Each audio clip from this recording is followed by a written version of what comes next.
আল্লাহ হেদায়েত দিতে চাইলে কথা খুব বেশি লাগে না তো ভাই। ওয়াকালা রাব্বুকুম উদউনি আস্তাজিব লাকুম। আপনাকে বলতে চাচ্ছি আল্লাহর দিকে ফিরে আসেন, আল্লাহর দিকে। হুজুর চাই তো নামাজ পড়তে চাই, হুজুর গুনাহ ছাড়তে চাই, পারি না। পারবা কেমনে পারবা জানো? একটা কথা সর্বশেষ তোমাকে বলে দিয়ে আলোচনার ইতি টানছি। সম্মানিত প্রিয় বন্ধু, ইমাম বুখারী এবং ইমাম মুসলিমের ওস্তাদ নাম হচ্ছে আব্দুল্লাহ ইবনে মাসলামা। আব্দুল্লাহ ইবনে মাসলামা ইমাম বুখারী এবং ইমাম মুসলিমের মতো এত বড় মুহাদ্দিসকে পড়িয়েছেন, কিন্তু এই আব্দুল্লাহ ইবনে মাসলামা জীবনের প্রথম দিকে তিনি আলেম ছিলেন না, তিনি দ্বীনি লাইনের ছিলেন না। কি ছিলেন? একজন উচ্ছৃঙ্খল যুবক ছিলেন। মদ খেতেন, জুয়া খেলতেন, হারামের সাথে জড়িত ছিলেন, জিনা ব্যভিচারের সাথে জড়িত ছিলেন, এবং কি প্রকাশ্যে মদ হাতে নিয়ে নিয়ে হেঁটে হেঁটে রাস্তায় খেতেন। ক্ষমতা ছিল, বাধা দেওয়ার কেউ ছিল না। একদিন তিনি হাঁটছেন, দেখলেন ইমাম শুবার কাছে গিয়ে অনেক মানুষ ঘিরে ধরে হাদিস জানতে চায়। একজনকে ডেকে বলছি, আরে এই হুজুরটার কাছে এত মানুষ, ঘটনা কি? লোকটা বলছে, ইন্নাহু মুহাদ্দিসুন ইউহাদ্দিসু হাদিসান ইউহাদ্দিসুল হাদিসা আনিন নবী। তিনি নবী সাল্লাল্লাহু আলাইহি ওয়াসাল্লামের পক্ষ থেকে হাদিস বর্ণনা করেন।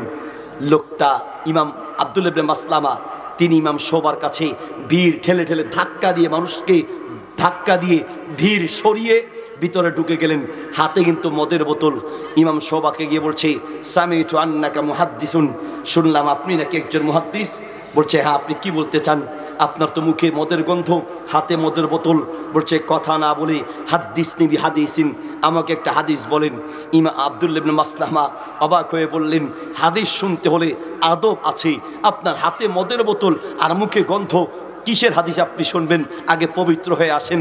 এই কথা বলার সাথে সাথে পাশ থেকে একটা বাঁশ নিয়ে বলতেছি, হাদিস বলবেন না মাথা দুই টুকরা করে দিব? মদ খাইছে তো।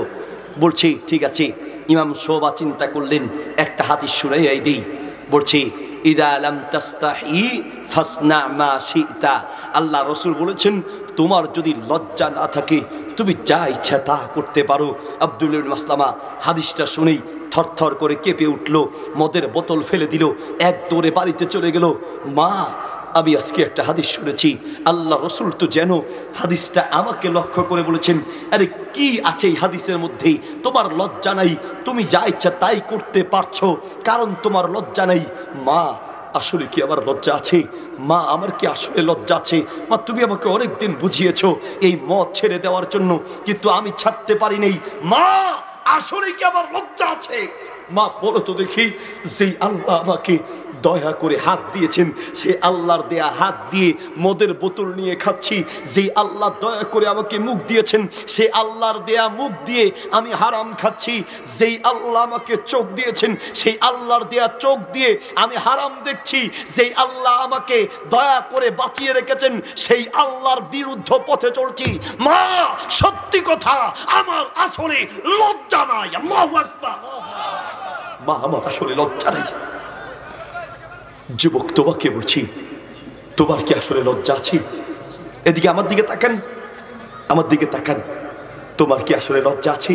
এক আলেমের কাছে গেছে, হুজুর, আমি অনেক চেষ্টা করি, আমি আমাকে গুনাহ থেকে বাঁচাতে পারি না। বলছে, পারবা। তোমার মধ্যে যদি লজ্জা থাকে তুমি গুনাহ থেকে বাঁচতে পারবা। আসলে তোমার লজ্জা নাই। কি বলেন হুজুর, আমার লজ্জা নেই? কয় না, তোমার লজ্জা নেই। তাহলে আমি তোমারে বুঝাই, তোমার যে লজ্জা নেই, হুজুর বুঝান। তুমি গুনাহ করো, অসুবিধা নেই, তবে আল্লাহর রিজিক খাওয়া বন্ধ করে দাও। আরে কি বলেন হুজুর, আল্লাহর রিজিক না খেয়ে কি কোনো উপায় আছে?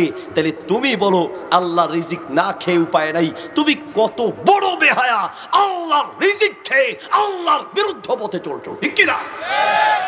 তাহলে আল্লাহর জমিন থেকে বের হয়ে যাও। গুনাহ করবা তো আল্লাহর জমিন থেকে বের হয়ে গুনাহ করো। হুজুর কি বলেন, আল্লাহর জমিন থেকে বের হয়ে আর কোথাও যাওয়ার কি সুযোগ আছে? যদি আল্লাহর জমিন ছাড়তে না পারো, তুমি কত বেহায়া, আল্লাহর জমিনে থেকে আল্লাহর নাফরমানি করছো, তোমার আসলে লজ্জা নেই। যুবক ভাইয়ের আমার, সর্বশেষ পয়েন্ট যে কথাটা আপনাকে বলতে চাই, ওয়াকালা রাব্বুকুম উদউনি আস্তাজিব লাকুম।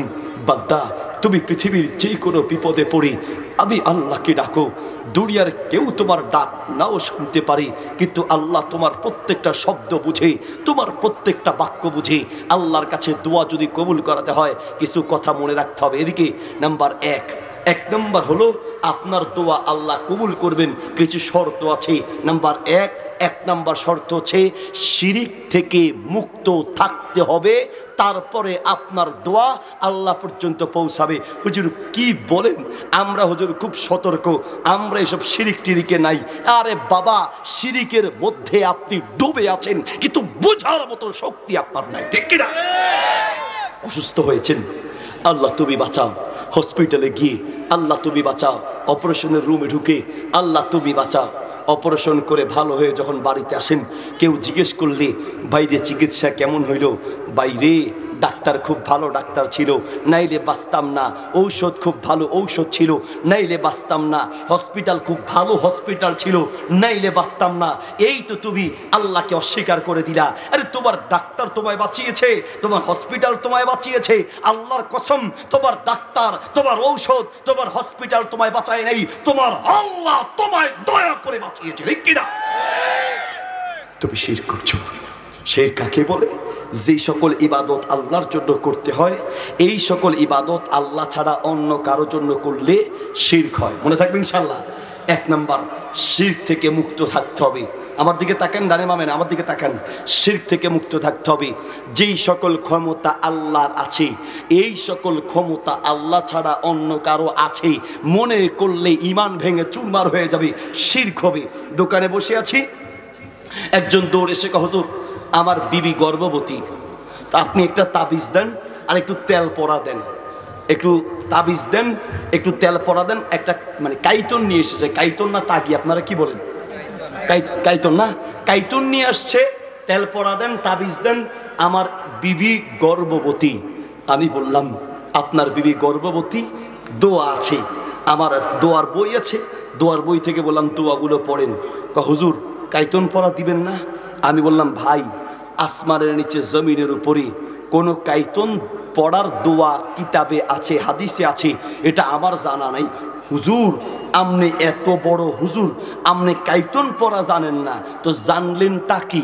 বুঝেন নেই? এক বাচ্চা গেছে আপনার পরীক্ষার আগে কলম পড়ার জন্য, কলম নিয়ে গেছে। হুজুর কলমগুলো পড়ে দেন। আমি বললাম কলম পড়ে দিলে কি হবে? পরীক্ষায় পাশ করব। তো তোমার কলমে লিখবে না হাতে লিখবে? হুজুর আমার হাতে লিখবে। তো কলম পড়া দিয়ে তো লাভ নাই, তোমার হাত পড়া দেওয়া দরকার। তাহলে হুজুর হাত পড়া দেন। হাত পড়া দিয়ে তো কাজ হবে না। তোমার কি হাত কি নিজে নিজে লিখবে? রাইখে দিলে লেখে না, তোমার ব্রেন থেকে আসে? হুজুর ব্রেন থেকে আসে, তাহলে তো তোমার ব্রেন পড়া দরকার। হ্যাঁ হুজুর, তাহলে আমার ব্রেন পড়া দেন, কলমও পড়া দেন, হাতও পড়া দেন, ব্রেনও পড়া দেন। এগুলো আমাদের দেশের একটা সিস্টেম। প্রিয় ভাইরে আমার, কাইতন পড়া দিলে বিপদ থেকে বাঁচবেন। কোমরে কাইতন লাগালে, তাকি লাগালে রোগ থেকে বাঁচবেন। আল্লাহর কসম, কোনো কাইতন কোনো সুতা বিপদ দিতেও পারে না, ঠিক কিনা? এটা এর নাম তাওহীদ, এর নাম ইসলাম, এর নাম হচ্ছে ঈমান। পাশে থেকে আরেকজন খেপছে, হুজুর যেটা জানবেন না এই ব্যাপারে চুপ থাকবেন, আমার এই কয়। তাই বললাম আপনি কি বলবেন ভাই, বুঝাইয়া বলেন। ওই লোকেরে বলতেছে, এখন আর আগের যুগের সেই হুজুর নাই, হুজুর সব ধ্বংস হয়ে গেছে, আগের কালের হুজুর নাই। এবার ওনার নিজের শ্বশুরের ইতিহাস বলতেছে, আমার শ্বশুর যে আল্লাহর ওলিয়া ছিল, এমনি নামাজ টামাজ পড়তো না কিন্তু আল্লাহর ওলিয়া ছিল। নামাজ টামাজ পড়তো না কিন্তু কি ছিল? আল্লাহর ওলিয়া ছিল। তো কেমন আল্লাহর ওলি? কয় যে একজনে আসছে আমার শ্বশুরের কাছে, আমার বোর কষ্ট হচ্ছে, বাচ্চা খালাস হচ্ছে না। ফেনী নোয়াখালীর বাসায় খালাস বলে, মানে ওইটা কি বলে আপনার, সন্তান ভূমিষ্ঠ হচ্ছে না, প্রসব হচ্ছে না। কয় যে হুজুর একটু পানি পড়া দেন। পানি পড়ার জন্য আসছে। আমার শ্বশুর লগে লগে বলছে, বেড়া পানি পড়া দেওয়ার সময় আছে, এক দৌড় দিয়া গিয়ে তোর বউর সামনে খালি আমার নাম বলবি। সাথে সাথে লোকটা দৌড় দিয়ে গিয়ে খালি আমার শ্বশুরের নাম বলছে, সাথে সাথে বাচ্চা বাইর হয়ে গেছে। সুবহানাল্লাহ, নাউজুবিল্লাহ। আমি বললাম বাচ্চা যে বাইর হয়েছে, আপনি আসিলেন নি ওখানে? কয় না আমি শুনছি। কার কাছে শুনছেন? অমুকের কাছে। তো উনি কি ওখানে ছিল নি? কয় না উনিও শুনছে। তাহলে আসিল কে? কথা বুঝেন নাই? আমাদের সমাজে যত শিরক কুফরি আর বিদাতের আবিষ্কার হয়েছে বেশিরভাগ ক্ষেত্রে হয়েছে খালি শুনছে, বাস্তবতা কেউ দেখে নেই, ঠিক কিনা? নাম্বার 1, মনে রাখতে হবে আল্লাহ ছাড়া গায়েবী সাহায্য পৃথিবীর কেউ করতে পারে না, ঠিক কিনা? আল্লাহ ছাড়া কারো নাম নিলে আপনার কই যে আল্লাহর নাম অজু ছাড়া নেওয়া যায়, নবীর নামও অজু ছাড়া নেওয়া যায়, মাগার আব্দুল কাদের জিলানী রহিমুল্লাহর নাম অজু ছাড়া নিলে পশম নাকি 2.5টা পড়ে, কেউ কয় 3টা পড়ে, কেউ কয় পশম পড়ে যায়। তো পশম পড়লে তো ভালো, আর কাটার দরকার হইল না, কিছু পশম তো এমনি পড়ার দরকার আছে। আলিয়াজুবিল্লাহ, এগুলো সবগুলো বানোয়ার কিচ্ছা কাহিনী। ওই যে বললাম একজনের হাতের মধ্যে 4টা আংটি দেখলাম, জিজ্ঞেস করলাম আংটিগুলো কিসের? কহুজুর কেরামতি। ওমা, কেরামতি আংটি, কি কেরামতি আছে? কহুজুর এই আংটি বিপদ থেকে বাঁচায়, এটা রিজিক বাড়ায়, এটা হুজুর গোপন সমস্যা আছে বলা যাবে না, হ্যাঁ, আর এটা হুজুর জিনভূত তাড়ায়। আল্লাহর কসম, আংটি তুমি পড়ো সৌন্দর্যের জন্য, অসুবিধা নেই। সৌন্দর্যের জন্য স্মরণের আংটি ছাড়া এমনি পাথরের আংটি পরা যেতে পারে, কিন্তু আংটি বিপদ থেকে বাঁচাবে, আংটি রিজিক বাড়াবে, আংটি জিনভূত দূর করবে। আল্লাহর কসম, কোনো পাথর আংটি বিপদ দিতেও পারে না, নিতেও পারে না, ঠিক কিনা? নাম্বার 1, শিরক থেকে মুক্ত থাকতে হবে। আর 5 মিনিট কথা বলবো। নাম্বার 2, বিদাত থেকে মুক্ত থাকতে হবে। আমার পরে হুজুর কি আসছেন? 2 নম্বর হচ্ছে বিদাত থেকে মুক্ত থাকতে হবে। সমাজে তো বেদাত নাই না, কেমনে আছে? কম না বেশি? বিদাত, আব্দুল্লাহ ইবনে মাসউদ রাদিয়াল্লাহু তাআলা আনহু বলেন, সোনানে দারিমিল মুকাদ্দামায় এসেছে, কাইফা আনতুম ইযা লাবিসাতকুম ফিতনাতুন, তোমাদের অবস্থা তখন কেমন হবে যখন তোমাদের চারপাশ থেকে শিরক কুফরি বিদাতের ফিতনা পাকড়াও করে রাখবে। ডানে বামে চতুর্দিকে শুধু শিরক কুফরি বিদাত আর বিদাত থাকবে। ইয়াহরুমু ফিহাল কাবীর ওয়া ইয়ারবু ফিহাস সাগীর, সেই বিদাত শিরক কুফরির মধ্যে বড়জনও থাকবে, ছোটজনও থাকবে। মেজোজন আর সেজোজনের কথা বলা লাগে না, কাবীর সগীর, বড়জন ছোটজন, বড় হুজুর থাকবে, ছোট হুজুরও থাকবে। মানে বেশিরভাগ মানুষই সেই যুগে বিদাতের সাথে জড়িত থাকবে। সেই যুগ আসবে না, এসেছে। পরে মনে কষ্ট যাচ্ছে, মনে আছে? আপনারা ঘুমাই গেছেন? কে কে ঘুমাইছেন 2 হাত তুলে দেখান। 2-3 জন ঘুমাইছে, জেগে আছেন তো? এদিকে সেই যুগ চলছে। ইত্তাখাযাহান নাসু সুন্নাতান, আল্লাহর নবীর সাহাবী বলছে সেই যুগে মানুষ বিদআতকে সুন্নাত মনে করবে, ঠিক কি না? বিদআতকে আপনি সুন্নাত মনে করছেন, বিদআতকে আপনি ইসলাম মনে করছেন। সেই যুগ চলছে। ইদা কুইরাত ক্বালু কুইরাতিস সুন্নাহ, মানুষ যখন বিদআতের বিরুদ্ধে বলবে, তখন কেউ বিদআতের বিরুদ্ধে বললেই মানুষ তখন বলবে, দেখছো ইসলামের বিরুদ্ধে বলতে আছে, দেখছো কোরআন হাদিসের বিরুদ্ধে বলছে, অথচ বলতেছে বিদআতের বিরুদ্ধে। এলাকার লোক খেপে যাবে। সেই যুগ চলছে। সেই যুগ কি দিয়ে আপনাকে বুঝাই? মাহফিল করতে গেলাম বরিশাল, তো আমি আপনার মাহফিলের প্যান্ডেলের কাছে একটা মসজিদে ঢুকলাম নামাজ পড়তে। মসজিদে ঢুকেই দেখলাম কিছু মুরব্বীরা গোল হয়ে দুরুদ পড়ছে। দুরুদ পড়া ভালো না? অবশ্যই ভালো। দুরুদ পড়লে আল্লাহর রহমত নাজিল হয়।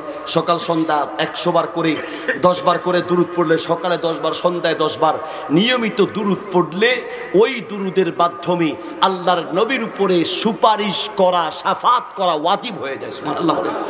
নবীর শাফাত লাগবে, লাগবে, তার না জান্নাত পাওয়ার কোনো সুযোগ নেই। তোমার তো নবীর শাফাত লাগবে না, তোমার তো লাগবে মেসিকে, তোমার তো লাগবে নেইমারকে, তোমার তো লাগবে রোনালদোকে, ঠিক না? তাহলে কিয়ামতের মাঠে কাকে খুঁজো সেটা দুনিয়ায় প্রমাণ করতে হবে। তো বসে দুরুদ পড়ছে, ভালো। কোন দুরুদ? রাসূল সাল্লাল্লাহু আলাইহি সাল্লাম যেই দুরুদ শিক্ষা দিয়েছেন সেই পদ্ধতির দুরুদ জিকির পড়লে আল্লাহর রহমত নাজিল হবে, বরকত আর সাকিনা নাজিল হবে। কিন্তু আমাদের দেশে দুরুদের বাজার, এক এক বক্তার এক এক স্টাইলের দুরুদ। মুরব্বীরা গোল হয়ে দুরুদ পড়ছে কি? আল্লাহ গোহুম্মা সল্লে গো আলা সাইয়্যিদে দেনা এনা বিয়ানা শাফিয়ানা মাওলানা মুহাম্মদ। আল্লাহ গোহুম্মা সল্লে গো আলা। তাল আছে, তাল ঠিক আছে, তাল কিন্তু ঠিক আছে। তা আমি মুরব্বীদেরকে গিয়ে একটু রাগ হয়ে বললাম, কি পড়তে আসেন? যা পড়তে আসেন এইয়া দিয়া কাম হবে না, হাদিসে যা আছে ওইয়া পড়েন, ওইয়া দিয়া কাম হবে, ঠিক কি না? তো মুরব্বীরা আমার ধমক দেখে, কেডা তুমি? কমি দিয়েছো বাড়ি কমে, বেড়া কমি দিয়েছো। আমি চিন্তা করলাম আমার পরিচয় দেওয়া দরকার, নাহলে বাঙালির মায়ের আল্লাহর গজব একটাও মাটিতে পড়বে না, সব গায়ে পড়বে, ঠিক কিনা? আমার পরিচয় দেওয়া দরকার, কারণ আমার দেখতে তো বক্তা দূরে থাক, বক্তার সাগরেদও মনে হয় না। আরও চালচলন হলো সাদাসিধা। আপনার গত কয়েক বছর আগে মাহফিলে গিয়েছিলাম মালদ্বীপ। মাহফিলে গিয়ে প্লেন থেকে এয়ারপোর্টের মধ্যে নামলাম, কয়েকজন পুলিশ আসলেন আমাকে নেয়ার জন্য। তো পুলিশরা এসে, একজন পুলিশ আরবি জানেন, তিনি আমাকে খুঁজতে লাগলেন। আরও 9 বছর আগের কথা বলছি, ওই সময় কি দাড়ি ছিল? বাচ্চা মানুষ তো, 9 বছর আগের, এখনই তো স্বাস্থ্যমন্ত্রী, আর তখন কি ছিলাম বুঝেন? 9 বছর আগের কথা। তো একজন পুলিশ এসে আমাকে খুঁজতে লাগলেন, আইনাল খত্তা মুহাম্মদ আলী, বক্তা মুহাম্মদ আলী কই? আমি হাত উঠিয়ে বললাম, ইন্নি মুহাম্মদ আলী, আমি মুহাম্মদ আলী। ওই পুলিশ এসে আমাকে বলছে, লাস্তা, তুমি না, বক্তা খুঁজতে আছে। তুমি মুহাম্মদ আলী না, বক্তা মুহাম্মদ আলী খুঁজতে আছে। আমি যে ওনারে কেমনে বুঝাই, ভাই আমি বক্তা, আমি বক্তা। বললাম, ইন্নি মুহাম্মদ আলী, জিতু মিন বাংলাদেশ, আনা খতিব। ভাই আমি বক্তা রে ভাই। বিশ্বাসই করে না। বললাম, আখরিজ বিতকাতা কুয়ানজুর সূরাতি, ছবি বের করে মিলায় দেখেন। ছবি বের করে মিলায় দেখে, হুজুর ভুল হয়েছে, সরি, আফওয়ান, ভুল হয়েছে, চিনতে পারি নাই। আমি বললাম, না ভাই অসুবিধা নাই, এইরকম বিপদে আমার অনেক পড়া লাগে। ঢাকা শহরে একবার মাহফিলে যেতে দেরি হয়েছে, গাড়ির জ্যামে পড়লাম। ঢাকা শহর তো, পুরান ঢাকায় ঢুকলাম। ঢুকে মাত্র বসলাম, সভাপতি সাহেব তো আর আমার চিনে না, মনে করছে পোলাপাইন মানুষ। ঢুকে মাত্র বসলাম, পোলাপাইনের ডাক দিয়ে আমার সামনে, এই বক্তা হালা আয় না কেন, বক্তা হালা আয় না কেন। আমি নিজেই তার পাশে বসে আছি। ফরিদগঞ্জ মাহফিল করতে গেলাম, যুবকেরা স্লোগান দিতে দিতে প্রাইভেট কারের সামনে, প্রধান বক্তার আগমন, শুভেচ্ছার স্বাগতম। গাড়ির গ্লাসটা খালি খুললাম, আমার এই জায়গায় জিগায়, মিয়া বক্তা কই, প্রধান বক্তা কই? আমার এই জিগায় প্রধান বক্তা কই? এই হলো অবস্থা। তো মুরব্বীরা বলছে, হুজুর আপনি কেডা, কমে দিয়েছেন? আমি বললাম, আজকে আপনাকে মাহফিল একখান আছে। কয়, হ হুজুর মাহফিল একখান আছে। তো এই মাহফিলের প্রধান বক্তার নাম কি? কয়, হুজুর হেইডা মুহাম্মদ আলী। আমি বললাম, মুই হেইডাই। এ হুজুর আপনি হেইডা, হেলে আপনি একটা দুরুদ শিখান। আমি বললাম, সবচেয়ে উত্তম দুরুদ নামাজের মধ্যে যে দুরুদ পড়ি, ঠিক কিনা? আল্লাহুম্মা সাল্লি আলা মুহাম্মাদ ওয়া আলা আলি মুহাম্মাদ কামা সাল্লাইতা আলা ইব্রাহিম ওয়া আলা আলি ইব্রাহিম ইন্নাকা হামিদুম মাজিদ। এবারে মুরব্বিরা